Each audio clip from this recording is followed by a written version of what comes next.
वैसे तो मां नर्मदा को लेकर अनेक मान्यताएं हैं, लेकिन ऐसा बताया जाता है कि जो भी भक्त पूरी निष्ठा के साथ इनकी पूजा व दर्शन करते हैं उन्हें ये जीवन काल में एक बार दर्शन अवश्य देती हैं। मां नर्मदा साक्षात रूप में विराजमान हैं, जो मांगी गई हर मनोकामनाओं को पूर्ण करती हैं। मां नर्मदा की परिक्रमा या यात्रा दो तरह से होती है। पहला हर माह नर्मदा पंचक्रोशी यात्रा होती है और दूसरा हर वर्ष नर्मदा की परिक्रमा होती है। ये भी कहा जाता है कि नर्मदा नदी को पार नहीं किया जाता है। नर्मदा परिक्रमा क्यों करते हैं? नर्मदा परिक्रमा या यात्रा दो तरह से होती है। पहला हर माह नर्मदा पंचक्रोशी यात्रा होती है और दूसरा हर वर्ष नर्मदा की परिक्रमा होती है। प्रत्येक माह होने वाली पंचक्रोशी यात्रा की तिथि कैलेंडर में दी हुई होती है।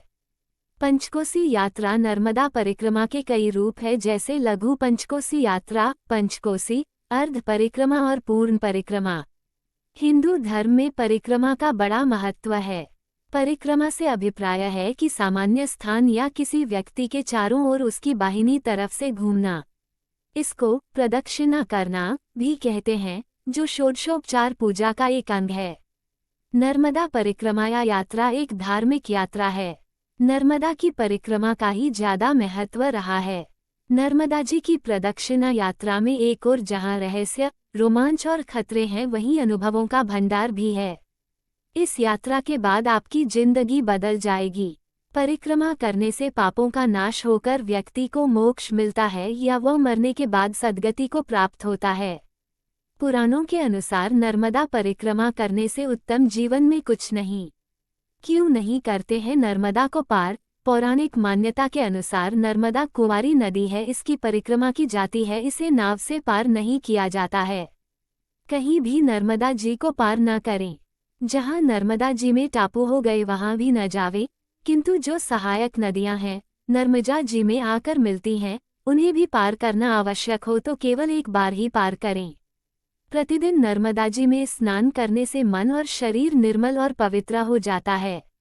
जलपान भी नर्मदा जल का ही करने से सभी पापों का नाश होकर आयु वृद्धि होती है।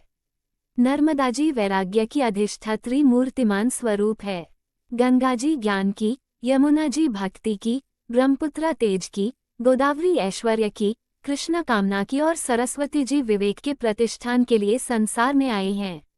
सारा संसार इनकी निर्मलता और ओजस्विता व मांगलिक भाव के कारण आदर करता है व श्रद्धा से पूजन करता है। मानव जीवन में जल का विशेष महत्व होता है। यही महत्व जीवन को स्वार्थ, परमार्थ से जोड़ता है। प्रकृति और मानव का गहरा संबंध है। यह नदी विश्व की पहली ऐसी नदी है जो अन्य नदियों की अपेक्षा विपरीत दिशा में बहती है।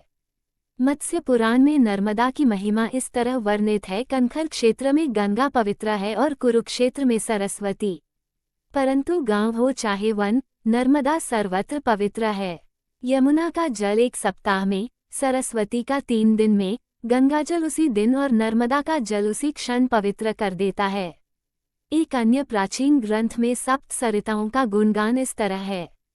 नर्मदा परिक्रमा के बारे में जो पहली बात मैं बताना चाहती हूँ वो ये है कि यह नर्मदा परिक्रमा कोई करता नहीं जिस पर मां नर्मदा की विशेष कृपा होती उनको नर्मदा परिक्रमा का सौभाग्य प्राप्त होता है, क्योंकि ऐसा कहा जाता है, लोगों के द्वारा महसूस किया गया है। परिक्रमा के दौरान जैसे बच्चा चलना सीखता है और उसके हर कदम को माता द्वारा बारीकी से देखा जाता है, वैसे ही नर्मदा मैया जिनके सुरक्षा कवच में चलना पूरा हो सकता है।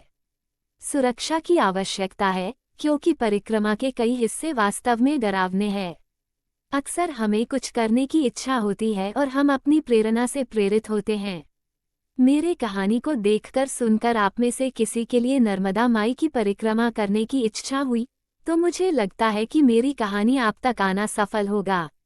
यह एक तपस्या है जो पूरे जीवन को बदलती है और यह समझना महत्वपूर्ण है कि यह अपनी शक्ति और भाग्य के अनुसार कराई जाती है। नर्मदा की इसी ख्याति के कारण यह विश्व की अकेली ऐसी नदी है जिसकी विधिवत परिक्रमा की जाती है। प्रतिदिन नर्मदा का दर्शन करते हुए, उसे सदैव अपनी दाहिनी ओर रखते हुए, उसे पार किए बिना दोनों तटों की पदयात्रा को नर्मदा प्रदक्षिणा या परिक्रमा कहा जाता है। ये परिक्रमा अमरकंटक या ओंकारेश्वर से प्रारंभ करके नदी के किनारे किनारे चलते हुए दोनों तटों की पूरी यात्रा के बाद वहीं पर पूरी की जाती है जहां से प्रारंभ की गई थी। अनेक देवगणों ने नर्मदा तत्व का अवगाहन ध्यान किया है। ऐसी एक मान्यता है कि द्रोणपुत्र अभी भी मां नर्मदा की परिक्रमा कर रहे हैं। ऐसा माना जाता है कि ऋषि मार्कंडेय ने सबसे पहले नर्मदा की परिक्रमा की थी। ऋषि मार्कंडेय श्री मार्कंडेय मुनि नर्मदा परिक्रमा के मूल प्रवर्तक हैं। उन्होंने लगभग 7000 वर्ष पूर्व नर्मदा की परिक्रमा की थी। उस परिक्रमा की खासियत ये थी कि उन्होंने न केवल नर्मदा बल्कि इसके 2 किनारों पर इसकी सहायक नदियों को भी पार किया, प्रत्येक के स्रोत को पार किए बिना। ऐसे पूर्ण विद्वतापूर्ण महापरिक्रमा को पूर्ण करने में उन्हें 45 वर्ष लगे। नर्मदा परिक्रमा का महत्व। नर्मदा ही विश्व की एकमात्र ऐसी नदी है जिसकी परिक्रमा की जाती है क्योंकि इसके हर घाट पर पवित्रता का वास है तथा इसके घाटों पर महर्षि मार्कंडेय, अगस्त्य, महर्षि कपिल एवं कई ऋषि मुनियों ने तपस्या की है। शंकराचार्यों ने भी इसकी महिमा का गुणगान किया है। मान्यता के अनुसार इसके घाट पर ही आदि गुरु शंकराचार्य ने मंडन मिश्र को शास्त्रार्थ में पराजित किया था। हमारे पुराणों में वर्णन है कि संसार में नर्मदा ही एकमात्र नदी है जिसकी परिक्रमा सिद्ध, नाग, यक्ष, गंधर्व, किन्नर, मावन आदि करते हैं। हमारे पास 18 पुराण हैं और नदी के रूप में केवल नर्मदा पुराण है, अन्य कोई नदी पुराण नहीं है। नर्म का अर्थ है हंसी और दे का अर्थ है देने वाली, नर्मदा जो हमेशा हंसी देती है। नर्मदा मैया शिव की पुत्री हैं और उनके जन्म के समय शिव बहुत प्रसन्न हुए थे। अन्य किसी भी नदी में स्नान करने के बाद पाप से मुक्ति मिल जाती है, लेकिन नर्मदा मैया के दर्शन मात्र से भी पाप से मुक्ति मिल जाती है।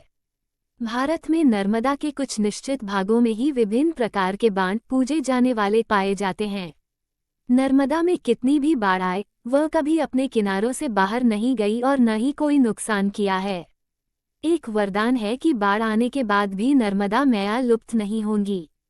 नर्मदा के पात्र से प्राप्त लाल रंग का पिंड जिसे नर्मदा मैया कहते हैं, उसे गणपति के रूप में पूजा जाता है। नर्मदा के पात्र में बड़े बड़े पत्थरों से शिवलिंग बनाए जाते हैं। तो नर्मदा परिक्रमा के लिए क्यों जाएं? इसकी एक किंवदंती है। एक बार गंगा मैया और नर्मदा मैया तप में बैठी थीं। जब गंगा मैया की तपस्या पूरी हो गई तो उन्होंने शंकर भगवान से मुझे अपने में विलीन करे ऐसी मांग की और इसलिए गंगा माई को शंकर जी के जटाओं में शामिल किया गया। जब नर्मदा माँ की तपस्या पूरी हुई तो उन्होंने मांग की, आप अपनी पंचायतों के साथ मुझ में समा जाइए। और सभी पंचायतों के साथ शंकर भगवान नर्मदा माँ में समाये गए। नर्मदा माँ में सभी देवताओं का वास है, इसलिए नर्मदा माँ की परिक्रमा सभी देवताओं की परिक्रमा है।